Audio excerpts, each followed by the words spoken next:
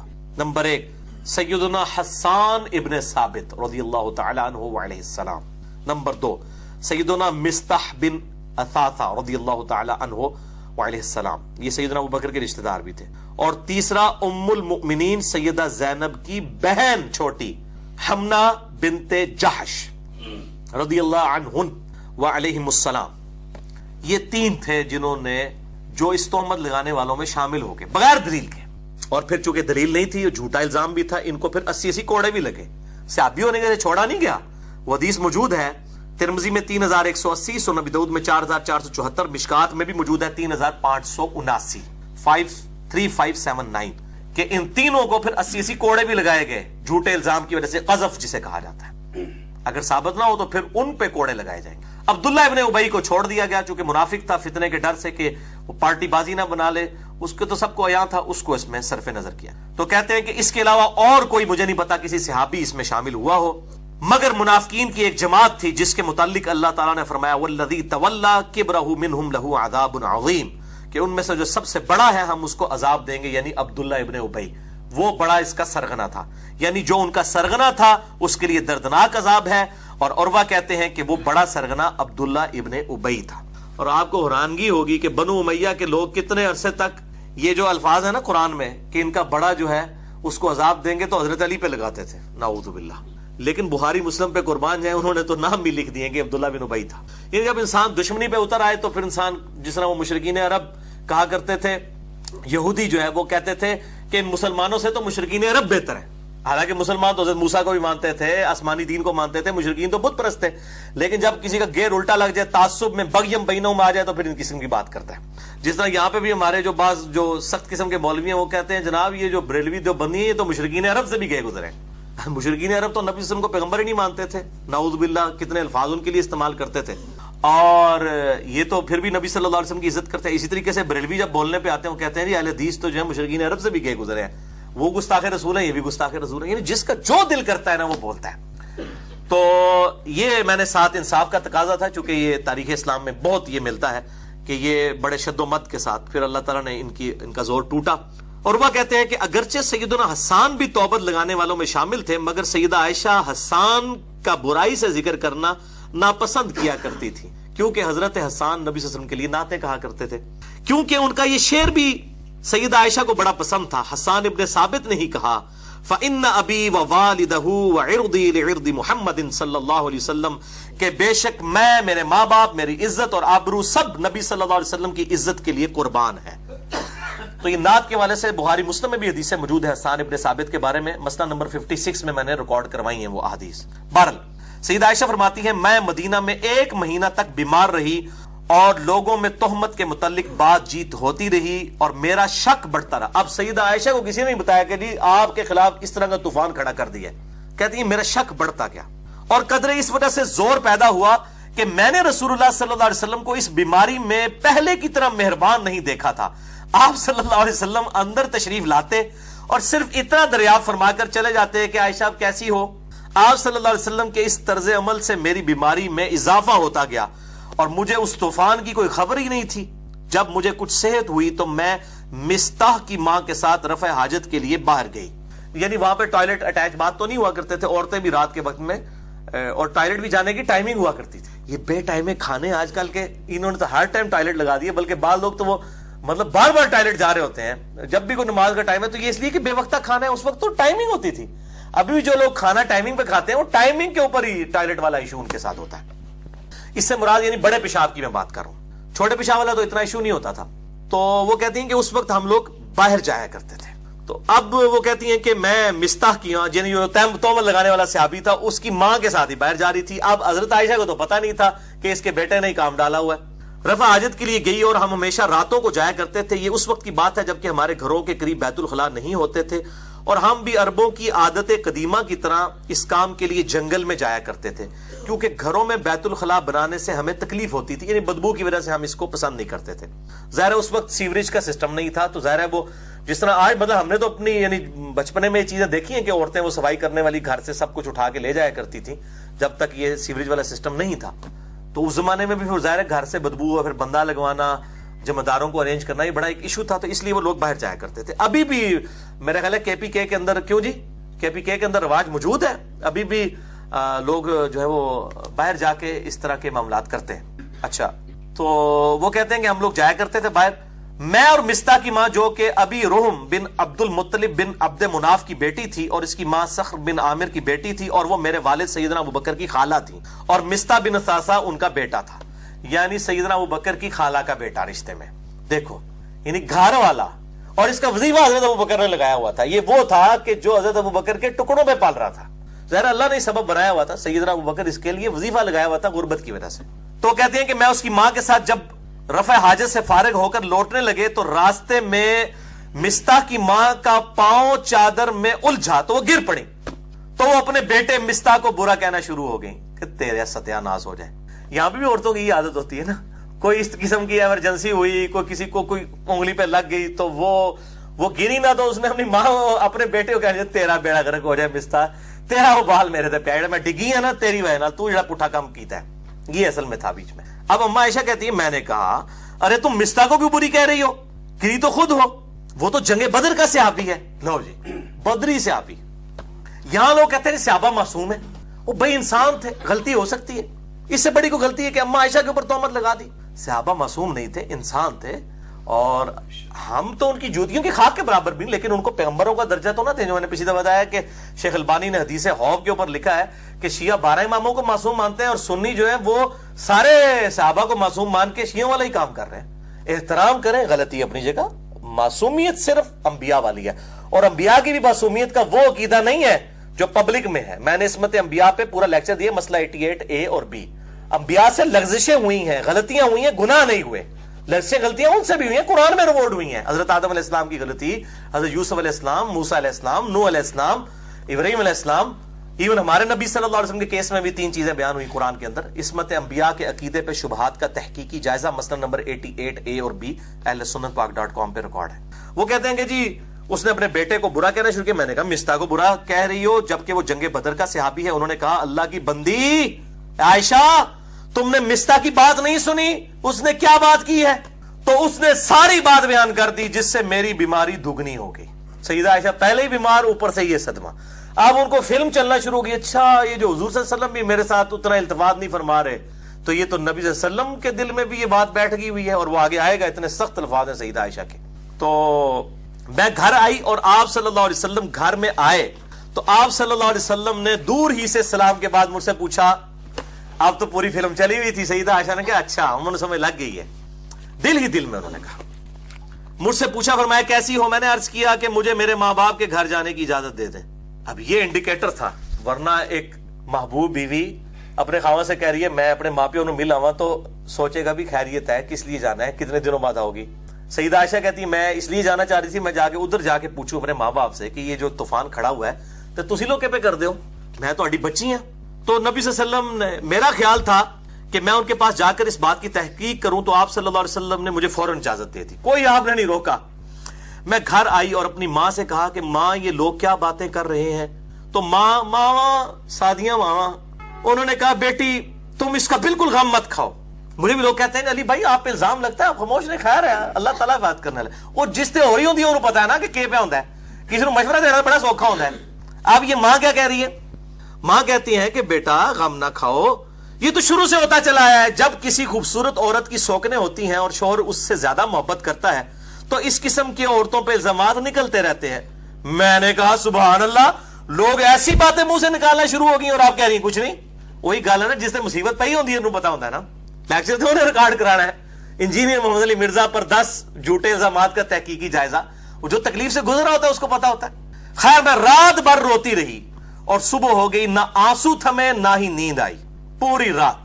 جب وہی الہی آنے میں دیر لگی تو رسول اللہ صلی اللہ علیہ وسلم نے سیدنا علی رضی اللہ تعالیٰ عنہ اور سیدنا اسامہ کو بلایا. یہی دو حضور کے لاڈلے سے آپ ہی تھے. سیدنا علی بچپن سے پالا ہوا اور سیدنا جو اسامہ تھے وہ زید ابن حارثہ کے بیٹے, وہ بھی آپ کے پوتوں کی مانند تھے. اچھا, اور اس معاملے میں مشورہ کیا.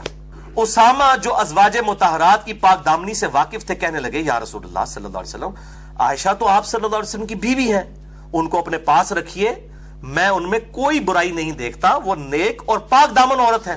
یعنی نبی صلی اللہ علیہ وسلم مشورہ لے رہے ہیں کہ بتاؤ کہ یہ جو باتیں ہو رہی ہیں اس میں تمہارے, اب آج کل کا کوئی بندہ ہوتا تو کہتا ہے یا رسول اللہ علیہ وسلم تہاڈی بیوی یہ ہو ہی نہیں سکتا ہے جو ہے ہوئے, کس طرح دی گلاں کر رہے ہو, تسی خود اپنی بیوی تے شک کر رہے ہو.